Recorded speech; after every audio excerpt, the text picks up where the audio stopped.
Hey everyone, welcome. It's good to be with you. How many of you feel like you're in a dark season? Things just seem to be crashing in all around you. Things are really difficult. And quite often, in the midst of that dark season, God feels far away. And so, what we're going to do today is talk about four keys that help you successfully navigate through that dark season. Because remember, we journey through the seasons, we journey through the valleys, we journey through the darkness. We're not created to stay there. So we have a responsibility to make sure that we don't stay there. And sometimes, in order to step into that, to successfully access that route, we have to know what to do, because also in that darkness, things can feel hopeless, right?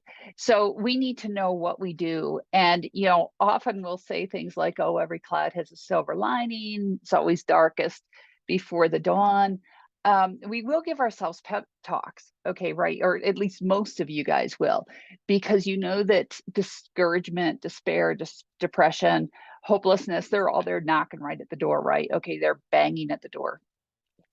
And with that, sometimes that bang can get so loud that we forget the truth that God's in control. And when we're walking with the Lord, when we're growing with the Lord, it's really important to keep coming back to, my God is in control, whether or not it feels like it to me in this moment, whether or not this makes sense in this moment. My God is in control. So I have a favorite scripture that I want to go to today, and we're going to talk about David, and we're going to go into the book of First Chronicles. And I want to set the stage before we do this. Now think about this. Here's David. He's finally stepped into the prophetic word, the call on his life, what God created him for, and that's to be a king. He's finally stepped into it. And he's been through so many battles and whatnot. And the Philistines seem to be a constant little thorn in his side. And so, this keeps coming back around. They do. But right before this passage, right before First Chronicles 14, which is where we're going to be today, if we back up into 13, this man with a heart after God, this man who is a worshiper, this man who so loves the Lord, has tried to bring the ark back to Israel. Okay, they've tried, but it didn't work.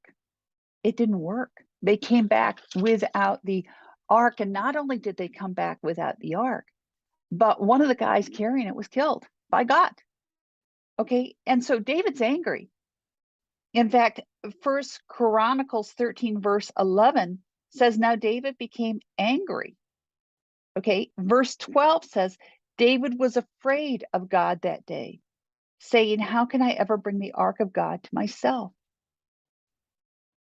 Okay, so he was angry, and he had a different kind of fear of God. It was a fear that had come in with the anger, but God was going to use it to eventually show David how to bring that ark in. But David was angry. So this is the setting, okay? And he gets established, his throne gets established in Jerusalem. And we're going to begin. I really want to read this section. We're going to begin in First Chronicles chapter 14, verse 8. Now, when the Philistines, there's those darn Philistines again. Okay, when the Philistines heard that David had been anointed king over all Israel, just say all the Philistines went up to seek out David. But David heard, and he went out to them.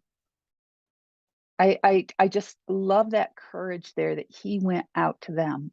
Sometimes in the midst of the darkness, we have to go out to the enemy, okay, rather than waiting for the enemy to come to us. But anyways, he went out to them. Verse 9, so the Philistines came and raided the valley of Rephaim.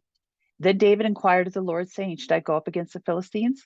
Will you give them into my hand? The Lord answered, go up against them, and I will give them into your hand.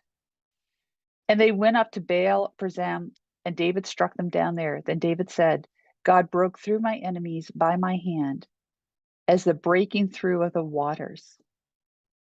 Okay, he broke through. God broke through. Notice who David's giving the credit. He broke through, okay, as though breaking through the waters. Like it was that easy just to slice through. So let's jump to verse 13. Now the Philistines raided the valley once more, and David again inquired of God, and God answered him, "Do not go up after them, but turn around behind them and come in front of the balsam trees." Notice that God just gave a different battle strategy. Different seasons of darkness need different battle strategies. The same God, but different battle strategies. He goes, verse 15, "Whenever you hear the sound of marching in the tops of the balsam trees, you will advance into battle. For God has gone before you to strike the camp of the Philistines." David did just as God commanded him and struck the camp of the Philistines. Okay, so again, the Philistines have heard and confirmed that David is king and that he's king over all Israel. And the kingdom has been established, of course, with the base of Jerusalem. Okay. So what happens is the Philistine army marches out with the plan of capturing David. They're like, we can't have it like this. We cannot have this man. Like, David struck fear in the heart of the Philistines. So they want to go up and they want to do away with him. And that's who David hears is coming. Now, if you think back earlier in David's life, he was quite accustomed to the Philistines. Remember, it was their giant Goliath that David had killed. Okay, so like I said, this has been an ongoing thing. The Philistines were like that thorn that keeps coming around and around and around throughout much of David's life. And so, again, here they are. And, they hadn't learned the lesson to leave God's people alone. And sometimes our enemies, the demonic spirits, they're very smart in some ways, but they're also very stupid in some ways. But their assignment is the same. It's to take us down. Okay, the things that come at us in life that bring in the darkness, it's real easy if we don't handle that period right, if we're not going to God, if we're not asking for how to fight the battle, how to make it through, understanding who we are, who our God is, then that situation, that painful situation, that situation that ushered in the darkness can open a door for the enemy to come in, kind of like the Philistines were coming in after David to try to strip us of our position, to take our authority away from us, to take our relationship with God away from us, to steal our faith away from us. So what do we do? Okay, key number one, when the enemy makes a raid, because the enemy will make a raid, things come at us, our first response should be to ask the Lord what to do and expect an answer. Often we can get so stressed out and in such a hurry that I gotta end this. I can't wait. And we begin to make up our own answers, our own way of doing things, rather than waiting for God to answer. Or we just come up with, oh, it is what it is. This kind of, I can't, woe is me, I can't do anything about it attitude. Rather than saying, okay, God, what do I do in this moment? I'm expecting to hear from you. What do I do? Okay, again, if we go back to First Chronicles 14:10, so David asked God, should I go out and fight the Philistines? Will you hand them over to me? And the Lord responds, yeah, go. So they go. Key number two, always recognize where your strength comes from. You see, David was a mighty warrior.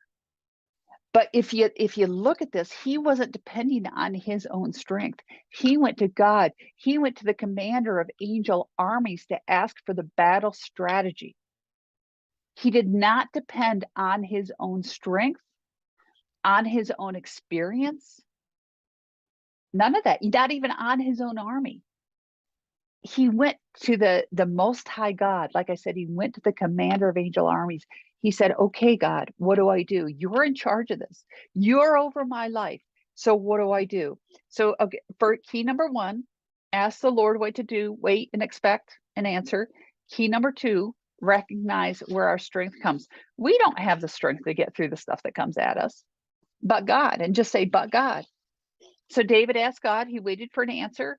He went to war when God told him to. And because of this, because of the obedience to God in the midst of a battle, in the midst of being swarmed by his enemies, in the midst of being surrounded, because of that, he burst through the enemy lines like a flood. That's it. Just boom, right through. Okay. So again, even though he had defeated them before, he had defeated them with Goliath, he had defeated them before, he had a track record of victory. he still went to the Lord for the battle strategy. Key number 3 is destroy all the idols. One of the things that verse 12 tells us is that the Philistines abandoned their gods. What David did, his response was he recognized who the Most High God was. He recognized that the God of the Philistines could not come into the camp, so he destroyed all the idols. It is important when we're in the midst of a battle or in the midst of the dark season that we don't allow the idols that come after us to stay. They have to be destroyed. You see, if we so often I talk about when something's stolen away from us or when we're in a battle, a scriptural concept, a biblical concept, a kingdom concept is that we go back and we take that ground. We not only take the ground, but we take the plunder. Okay. In other words, there's always abundance. But the thing is, if we truly want to take and keep the territory, then the idols of the land must be destroyed. So anything that goes against the kingdom of heaven, anything that tries to take the place of God, anything that's an idol, has to be destroyed or we will lose that land. We will. We won't get the fullness of the land. So as things go, as time passes, what happens? The enemy, the Philistines in this case, did not learn their lesson and they come back. What was David's response? It was the same. He's like, okay, I know what to do. What do? I go back to key number 1. I ask the Lord what to do and I wait for an answer. I go back to key number 2. I know where my strength comes from. Okay, that's what he does. And so he asks God, he has a conversation. Let's listen in on that again. Okay, David asked God what to do. And this was God's response. This was the battle strategy, different than the last time. He says, do not attack them straight on, God replied. Instead, circle around behind and attack them near the poplar trees. When you hear a sound like marching feet in the top of the poplar trees, go out and attack. That will be the signal that God is moving ahead of you to strike down the Philistine army, which leads us to point number 4. Always wait for God's timing. Okay, always wait for God's timing. Okay, you're not to be hindered, held back, held captive by the dark seasons of life. You're not to be taken over by the demonic attack that comes against you. Either one, whether it's something in the natural to which the demonic's trying to attack to hold you down or attach to hold you back, or it's a spiritual battle. Either way, we step back, we ask the Lord how to navigate it. We wait for his answer. We recognize that our strength to make it through comes from him. We destroy any idols that come to our attention. We destroy them. We don't make space for them. It's kind of like, when we're dealing with the demonic, Jesus had a 0 tolerance policy. He didn't say, okay, I'm going to let a few of you stay around because I don't want to hurt anyone's feelings. He's like, no, out. Okay. And then we listen for God's timing, because the promises that we're going to make it through, the promises that we're created to be victorious, the promises that we battle not against flesh and blood, but against principalities and powers. So if we've had a major wounding come into our life, or let's say we're in the midst of grief, we have to make sure that as we walk through that, we're not holding a door open for the demonic to attack or attach. Like I said, the second thing is, if it's a full-blown demonic attachment, we have to know who we belong to. We need to ask the Lord for the battle strategy. We need to follow his way, just like David did, and wait for his timing. Because David asked, because David listened, because he destroyed the idols, and because he waited for God's timing, he was victorious. And the result of that was his fame spread, because people heard the stories of what had happened when the Philistines attacked the Israelites. How we walk through our day-to-day, how we handle the darkness when it invades, and it invades in different forms. But the strategy is always to go to God. And when we do that, and when we listen, and when we execute his plan rather than ours, there's always victory. And the result of that then is that his name is spread. His name is made famous. Okay, that's the result of that. So if you are in a dark season, I want to encourage you to take some time, go out for a walk, actually. Go out for a walk, get outside for a little bit. If it's a good weather day, get out there and just begin to talk to the Lord and listen, ask him for his battle strategy. Listen for it and expect that it's coming. Begin to worship him. Recognize, worship him because victory is his. Victory is yours because you're a child of the King. And just ask him for that infusion of strength that comes from the heavenly realm and for eyes to see his timing. Because you're here for such a time as this, and you're created to be victorious in the wonderful, easy seasons and in the difficult, dark seasons. Because that's who you are, who you walk with, what you carry. So don't give up and don't let the enemy tell you a lie. Do not agree to that lie. Keep standing on the truth. And just think about what it was like for David. Grab your Bible, homework here. Besides going out for a walk and talking to God, grab your Bible and dive into 1 Corinthians 2:13 and 14, where they can't successfully take the ark in. Then 14, where the Philistines are coming around yet again, and put yourself in David's shoes. Like, remember, he didn't know the end of the story here. What did he know? He knew to trust God. He knew to trust God. Think of some of the emotions that he walked through, some of the questions that he had. But where did he land? On his feet, trusting God, which gave him victory. That's for you too, and that's for me also. So have a great day and be so blessed. Please go to the website. We have a lot of events coming up.